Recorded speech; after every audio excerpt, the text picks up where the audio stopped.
Hey guys, I want to give an update but I also want to clarify some things. So let's start with a clarification. I think we've all figured out that I am not in the United States, so we are not worried about ICE, okay? I am in Panama. They speak Spanish here. That is why the sign will be in Spanish.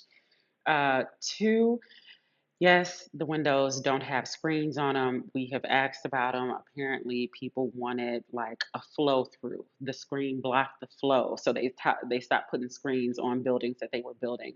Is it unsafe? Probably. But that little girl's parents have a net. They put a net over her window. If you look closely, you can see that she cannot hang out the way that I can. You can hang out all of my windows if you want to. But so she's protected. She's not going to fall out the window, and she's fine. Also, I know it looks like that I should just be able to know where she lives, like I should be able to count the floors and go to her building. There's two things that's wrong with that. One, all of these buildings have security. You cannot walk into a building with no name and no place to go and just wander around. If I went up to the door, they would ask me where I was going, what number I'm going to, whose apartment I'm meeting or going to. And I don't have that information. So I would not be able to get to her. I can't just knock on her door. Okay.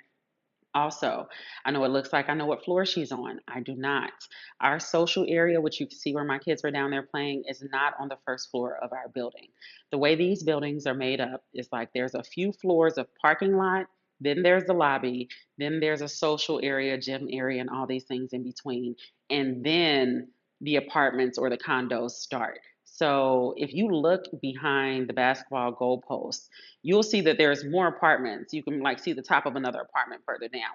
I have no idea what floor she's on, so I have no way of locating her. Okay. Also, I'm not trying to be a creep. It's a window. Okay. The window is right above my kitchen sink where I wash our dishes. You can't help but notice her. Okay. My kids notice her on the other side of my kitchen is the living room. So when my kids are looking outside, either looking at the traffic, looking at the view, or looking at the other kids, you will notice her always looking down. We notice her all the time. When the kids are outside loud and playing and giggling, she's always looking down at our social area. So um, that's the clarification. Now,